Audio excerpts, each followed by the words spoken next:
देखो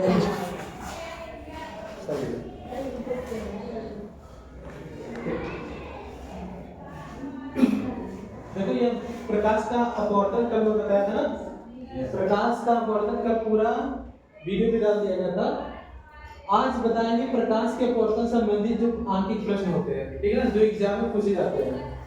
तो पहला प्रश्न आपका बना हुआ है, वायु के सापेक्ष जल तथा कांच के अपवर्तनांक क्रमशः। यहाँ पे वायु के सापेक्ष जिसके साथ सापेक्ष लगता है, याद रखिएगा अपवर्तन, इसको लिखना बताऊंगा मैं, इसको कैसे लिखा जाता है इधर। तो जैसे वायु के सापेक्ष किसका किसका बोला है, जल और कांच, मतलब वायु से जल में भी जा रहा है प्रकाश और कहां जा रहा है, कांच में भी प्रवेश कर रहा है। तो उसका अपवर्तनांक दे दिया है 4/3 और 3/2। मतलब पहले जल है तो जल का अपवर्तनांक 4/3, मतलब वायु के सापेक्ष जल का अपवर्तनांक 4/3 होगा और वायु के सापेक्ष कांच का अपवर्तनांक 3/2। तो पूछ रहा है कि जल का कांच के सापेक्ष अपवर्तनांक ज्ञात कीजिए, ठीक है ना। तो ऐसे में हम लिखेंगे कैसे इसको, जैसे इसमें पूछ रहा है कि वायु के सापेक्ष जिसके साथ सापेक्ष लगेगा, जैसे मैं यहां से अर्थ निकाला वायु के सापेक्ष, बोला ना सापेक्ष किसके साथ आ रहा है, वायु के। तो वायु को हम एल से प्रदर्शित करते हैं, इसे लिखेंगे ए एन, यानी एन का मतलब क्या है, अपवर्तनांक। अपवर्तनांक के पहले हम ए लगाएंगे, क्यों, क्योंकि हमारा सापेक्ष किसके साथ लगा है, वायु के साथ लगा है, इसलिए हमारा एयर जो होगा वह यहाँ पे लगेगा ए एन। इसके बाद कौन है, जल, जल का मतलब वाटर, यहाँ पे हो जाएगा W, ए एन W। अब इसी क्या पढ़ेंगे, वायु के सापेक्ष जल का अपवर्तनांक, इसे पूरा क्या पढ़ेंगे, वायु के सापेक्ष जल का अपवर्तनांक। अब इतना लिखने की जरूरत नहीं है, इसे शॉर्टकट में ANW से प्रदर्शित कर दो और ANW का मतलब ही हो जाएगा वायु के सापेक्ष जल का अपवर्तनांक। और ANW यहाँ पे हो जाएगा आपका कितना, 4/3। जल पहला है और पहले का कहाँ है, पहला, ठीक है ना, पहले का पहला दिया है 4/3, ठीक है ना। इसके बाद दिया है आगे, कह रहा है कि वायु के सापेक्ष कांच का भी अपवर्तनांक दिया है। तो वायु पहले लगाया ना, फिर लिखोगे ए एन।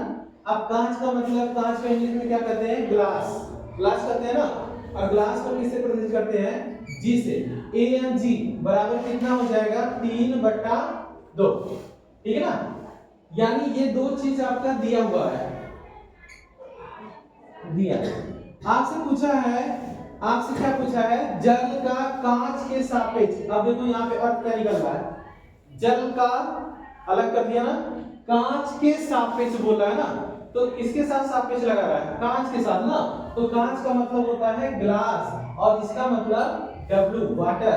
तो अब इसको लिखोगे, आपसे पूछा क्या है, यानी कांच के सापेक्ष मतलब GNW। आपसे क्या पूछा है, GNW कितना होगा, ठीक है ना। इसको देखो लिखना पहले समझ जाओ कि कैसे लिखा जाता है। बहुत लोग जी और ए कैसे लिखेंगे, हम जी पहले लिखेंगे कि ए को पहले लिखेंगे। तो ये मैंने डिफाइन यहाँ पे कर दिया कि जी को ए को किसको पहले लिखना है, जिसके साथ सापेक्ष लग जाएगा उसको आप पहले लिखोगे, ठीक है ना। इसके बाद देखो फार्मूला क्या होता है, GNW। अब यहाँ से फार्मूला हम बनाएंगे, फार्मूला भी आपको याद नहीं करना है, फार्मूला भी आपको याद नहीं करना है। जैसे GNW पूछा है ना, GNW जिसको पूछेगा यानी उसका सेकंड वाला क्या है, W है ना, इसको ऊपर रखेंगे, ठीक। तो ऊपर रखेंगे तो W किसके साथ है, ANW है ना, तो ANW ऊपर रखेंगे अपन। इसके बाद G है, ANG नीचे रखेंगे और यहाँ पे ANW हमारा कितना है, 4/3 लिखेंगे, 4/3। अब ANG कितना है, ANG कितना है, 3/2। अब देखो इसका नीचे का ऊपर गुणा करते हैं और बीच का बीच में गुणा करते हैं, तो कितना होगा, 4 × 2 और यहाँ पे 3 × 3, 4 दूनी 8, 3 त्रिके 9, इसका आंसर हो जाएगा, ठीक है ना। यानी आपका जो पूछा है जल का कांच के सापेक्ष अपवर्तनांक कितना होगा, तो जल का कांच के सापेक्ष जो अपवर्तनांक आएगा वह 8/9 होगा, ठीक है ना, अर्थात GNW बराबर 8/9। इसके बाद दूसरा क्वेश्चन करता है y के सापेक्ष, ठीक है ना, किसके सापेक्ष, y के सापेक्ष किसी द्रव का क्रांतिक कोण। यहाँ पे देखो अगला क्वेश्चन आ गया, क्रांतिक कोण को हम c से प्रदर्शित करते हैं, किससे, c से, अर्थात c बराबर दिया है 45 डिग्री। कितना दिया है, 45 डिग्री। और पूछा है द्रव का अपवर्तनांक कितना होगा, द्रव का अपवर्तनांक यानी n क्वेश्चन मार्क ये दिया है। तो याद रखिएगा आपका सूत्र बनेगा, सूत्र क्या बनेगा, क्रांतिक कोण व अपवर्तनांक के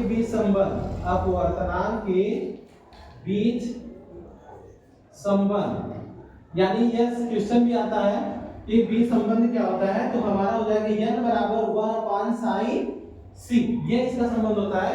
क्रांतिक कोण और अपवर्तनांक के बीच संबंध होता है n बराबर 1/sin c। अब यहाँ पे रखेंगे 1/sin c का मान कितना है, 45 डिग्री ना, सीधे 45 लिखो। और sin 45 का सभी लोग वहां जानते होंगे कितना होता है, 1/2। यहाँ पे लिखेंगे 1/2, कड़ी में 2 का ऊपर पूरा कर देना, आ जाएगा कड़ी में 2। इसका आंसर होगा द्रव का अपवर्तनांक कड़ी में 2। इसके बाद लास्ट तीसरा प्रश्न देखिए, तीसरा प्रश्न देखिए फिगर बना के दिया हुआ है और ये बताया है कि अपवर्तनांक इसका क्या होगा, ठीक है ना।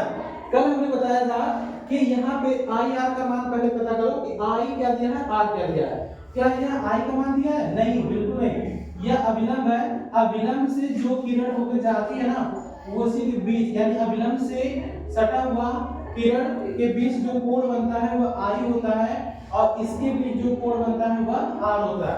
आई का मतलब आपतन कोण, आर का मतलब अपवर्तन कोण। यानी यहाँ पे ना तो अपवर्तन कोण का मान दिया है, न आपतन कोण का मान दिया है, ना ही अपवर्तन कोण का मान, ठीक है ना। तो इसको निकालने के लिए हम क्या करेंगे, यहाँ पे देखो ये चतुर्थांश के रूप में है, ये पूरा तुम्हारा 90 डिग्री है। कितना डिग्री, 90 डिग्री है ना। तो 90 डिग्री, 90 में से 60 दे चुका है, तो कितना बचा, 60 30 90 होता है। तो यहाँ पे कितना हो जाएगा 30, ये कितना हो जाएगा 30, यानी आई बराबर हो जाएगा 30 डिग्री। आर बराबर क्या हो जाएगा, यहाँ पे देखो 45 दिया ना, पूरा 90 में से 45 दे चुका है, कितना बचा 45, तो आर तुम्हारा 45 हो गया, ठीक। यानी आई आर दिया है, आपसे क्या पूछा है, अपवर्तनांक, तो हम निकालेंगे स्नेल के नियम से। स्नेल के नियम क्या होता है, n बराबर sin i बटा sin r। अब sin i का मान कितना है, कितना निकला 30 और r का मान 45, तो लिखेंगे sin 30 बटा sin 45। तो sin 30 का मान 1/2 और sin 45 का मान 1/2। नीचे का ऊपर गुणा कर दो और बीच का बीच में, तो जाए कड़ी में 2 का 1 का गुणा होगा कड़ी में 2/2। अब कड़ी में 2 का परिमेय कार्य गुणन कर सकते हैं आप, तो कितना हो जाएगा, कड़ी में 2 ऊपर नीचे गुणा करेंगे तो हो जाएगा कड़ी में 2 का गुणा होगा 2 और नीचे होगा 2 कड़ी में 2 से 2 कटेगा, आएगा 1/2। यानी ये इसका आंसर होगा जो, यानी ये फिगर का अपवर्तनांक ज्ञात कीजिए, तो n बराबर कितना हो जाएगा, आपका जो n आएगा आंसर वह 1/2 आएगा, ठीक है ना। अब इस क्वेश्चन को आप तैयार कर लीजिएगा। ये तीनों क्वेश्चन अपवर्तनांक से संबंधित यानी प्रकाश के अपवर्तन से संबंधित यही 3 क्वेश्चन है, आपको तैयार करना पड़ेगा, ठीक है ना।